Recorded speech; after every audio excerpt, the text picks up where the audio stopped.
आज की इस वीडियो में हम बात करने वाले हैं यूपी जूनियर एडेड भर्ती के बारे में। तो जैसा कि आप सभी जानते हैं कि ये जो भर्ती है ऑलरेडी बहुत ज़्यादा डिलेड हो चुकी है। एग्ज़ाम हुए कई महीने बीत चुके हैं, लेकिन अभी तक कोई प्रॉपर तरीके से कार्रवाई नहीं हो पा रही है और सभी अभ्यर्थियों को बहुत ही ज़्यादा बेसब्री से इंतज़ार है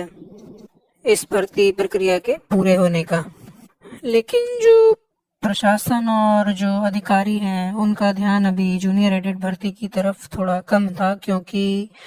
जो वैकेंसी जो थी ये एक बहुत बड़ी भर्ती नहीं थी जिसमें अभ्यर्थियों की संख्या कम थी और चुनाव का माहौल है, तो जिन भर्तियों में बड़ी भर्तियां जो होती हैं उनकी तरफ जो है सभी का ध्यान ज़्यादा जाता है। इसी वजह से जूनियर एडेड भर्ती को कहीं ना कहीं जो है नुकसान उठाना पड़ा और इसको जो है ठंडे बस्ते में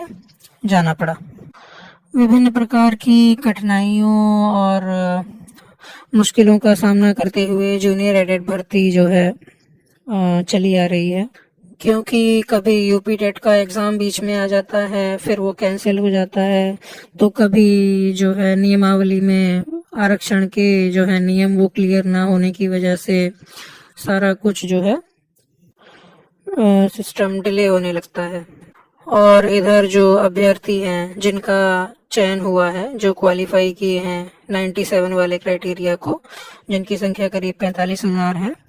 उन सभी को सिर्फ इंतज़ार और इंतज़ार ही करना पड़ रहा था। इन्हीं सब कठिनाइयों को देखते हुए जो है लग रहा था कि जूनियर एडेड भर्ती का अब हो पाना भी संभव है कि नहीं है। इसी वजह से 29 दिसंबर को जो कई धरने किए गए और इन्हीं धरनों, प्रदर्शनों और ट्विटर पर चलाए गए अभियान की वजह से ही जो है अधिकारियों और प्रशासन को अब जूनियर एडेड की जो है प्रक्रिया को संपूर्ण करने का थोड़ा दबाव बना है। और इसी वजह से जो है शिक्षा मंत्री जी ने 30 दिसंबर से जूनियर एडेड भर्ती की जो है प्रक्रिया शुरू होने का हमें आश्वासन दिया था, जो कि एक बहुत बड़ी खबर थी, क्योंकि एक बार को तो सभी को लगने लगा था कि जूनियर एडेड की भर्ती अब कंप्लीट हो पाना बहुत ही मुश्किल है, क्योंकि आज के दौर में कोरोना का संक्रमण भी दोबारा से फैलने लगा है, चुनाव भी आने वाले हैं और जूनियर एडेड की जो भर्ती है वो एक बहुत ज़्यादा बड़ी भर्ती नहीं है, इस वजह से काफ़ी मुश्किलें आ रही थी। लेकिन अब क्योंकि जो यूपी की योगी सरकार है वो सभी पर मेहरबान है और चुनावी माहौल है, तो वो चाहती है कि ज़्यादा से ज़्यादा जो है व्यक्तियों को, अभ्यर्थियों को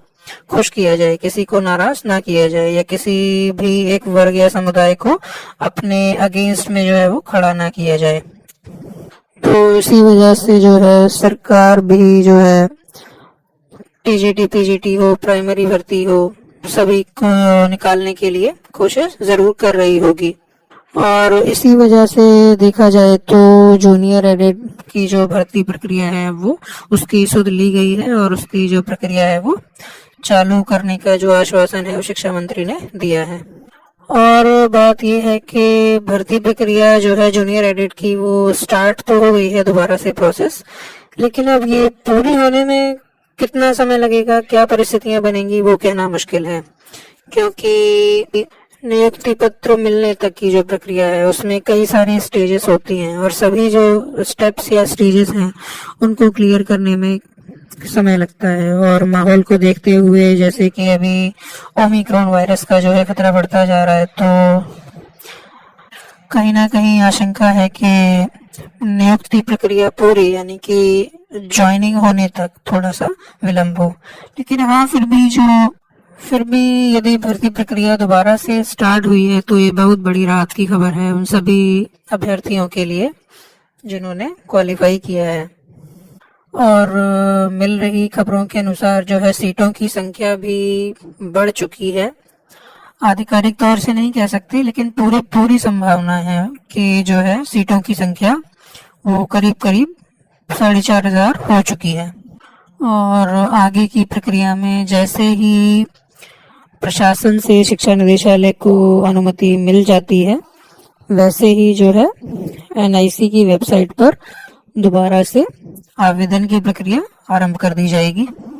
तो ये एक बहुत ही बड़ी खुशखबरी है सभी इंतजार कर रहे जूनियर एडेड भर्ती के अभ्यर्थियों के लिए, क्योंकि अभी तक जो 70 से जो बिलो जो गुणांक वाले थे अभ्यर्थी,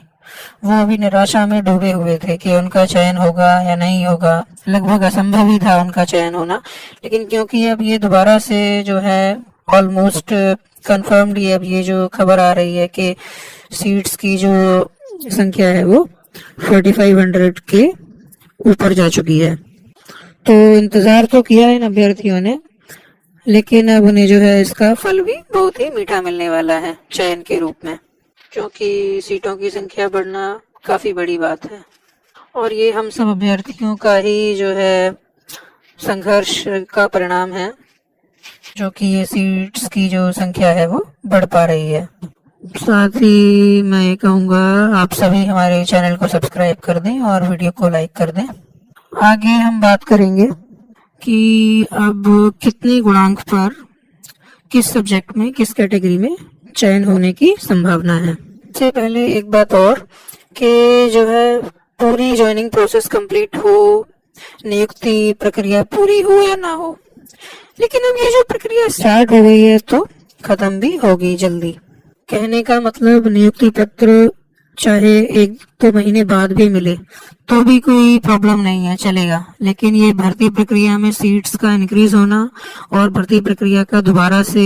स्टार्ट होना, ये बहुत ही ज्यादा खुशखबरी की बात है। तो मैं अपने सभी व्यूअर्स को बहुत ही ज्यादा बधाई देता हूँ और ईश्वर से प्रार्थना करता हूँ कि आप सभी का चयन हो,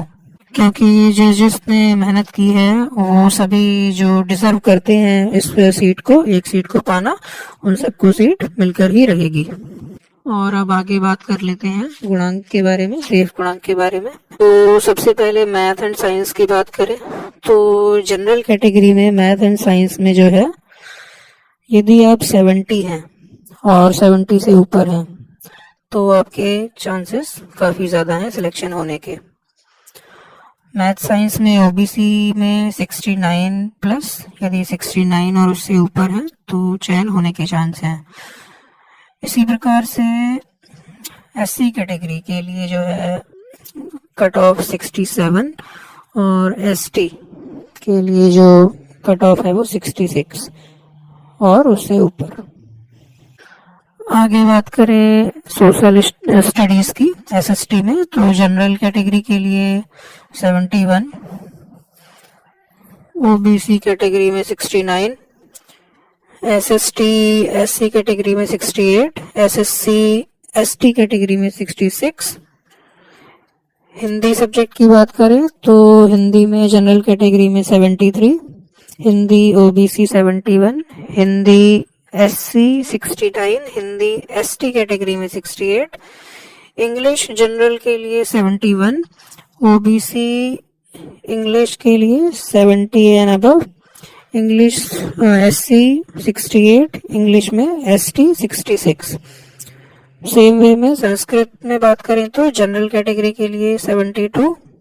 OBC Sanskrit 70, SC Sanskrit 68 and ST Sanskrit में 67। तो यदि आपका गुणांक इस से ऊपर है तो आपके सिलेक्शन के करीब करीब बहुत ज्यादा चांस बन रहे हैं।